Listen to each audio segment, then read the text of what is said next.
এবারের FIFA club বিশ্বকাপে বেনফিকার Argentine defender Nicolas ওতামেন্দিকে নিয়ে আমার মনে হয় যে ভাই আলোচনা একটু কম হচ্ছে। 37 বছর বয়সী এই ডিফেন্ডার বেনফিকার হয়ে জাস্ট একটা উড়ন্ত ফর্মে আছেন। ক্লাব বিশ্বকাপের গ্রুপ পর্বের 3 ম্যাচে দুর্দান্ত পারফরমেন্স করেছেন নিকোলাস ওতামেন্দি। আমরা যদি এই 3 ম্যাচে ওতামেন্দির ম্যাচ পরিসংখ্যানটা আমরা একটু দেখি, তাহলে আমরা পুরো ব্যাপারটা ক্লিয়ার হয়ে যাব।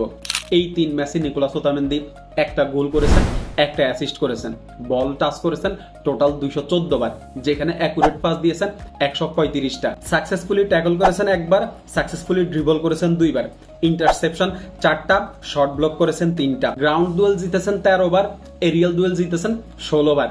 এই 3 ম্যাচে ক্লিয়ার করেছেন 21টা, যেখানে হেডেই ক্লিয়ার করেছেন 15টা, ফাইনাল থার্ডে পাস দিয়েছেন 24টা, অ্যাকুরেট লং বল পাস দিয়েছেন 13টা। তবে সবচেয়ে ইন্টারেস্টিং ব্যাপার হচ্ছে নিকোলাস ওতামেন্দি এই 3 ম্যাচে ফাউলের শিকার হয়েছেন 6 বার, যেখানে নিজে ফাউল করেছেন মাত্র একবার আর ডিসপোজড হয়েছেন মাত্র একবার।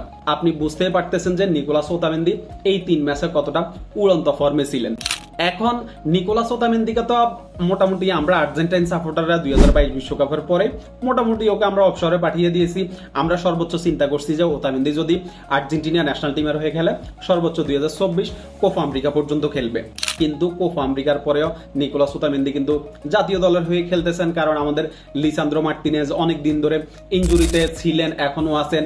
এরপরে বর্নমাউথে খেলা সেন্সি ও মোটামুটি ইনজুরিতে। সেই ক্ষেত্রে আর্জেন্টাইন কোচ লিওনেল স্কালোনি 2026 বিশ্বকাপেও কিন্তু এই নিকোলাস ওতামেন্দির উপরে ভরসা করতেই পারেন, এবং আমরা আশা করি যে নিকোলাস ওতামেন্দি 2026 বিশ্বকাপের স্কোয়াডে থাকবেন। এখন যদি লিসান্দ্রো মার্টিনেজ ইনজুরি থেকে ফিরত আসেন, তাহলে আমরা সেন্টার ব্যাক 2 হিসাবে লিসান্দ্রো মার্টিনেজ এবং ক্রিস্টিয়ান রোমেরোকে দেখব, যদি লিসান্দ্রো মার্টিনেজ ওইভাবে পারফরমেন্স করতে পারেন। না হলে কিন্তু 2026 বিশ্বকাপে আমরা 2022 বিশ্বকাপের মতোই সেন্টার ব্যাক 2 হিসেবে আমরা নিকোলাস ওতামেন্দি এবং ক্রিস্টিয়ান রোমেরোকেই দেখব।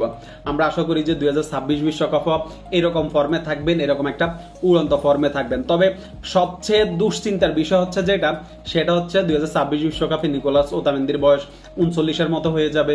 ওই বয়সে আসলে আপনার ইউরোপের যেই উইঙ্গার গুলো আছে বা ইউরোপের যে ফরওয়ার্ড গুলো আছে, তাদের যে গতি, ওই গতির সাথে আসলে নিকোলাস ওতামেন্দি কতটা কুলিয়ে উঠতে পারেন, এইটাই হচ্ছে এখন দেখার বিষয়।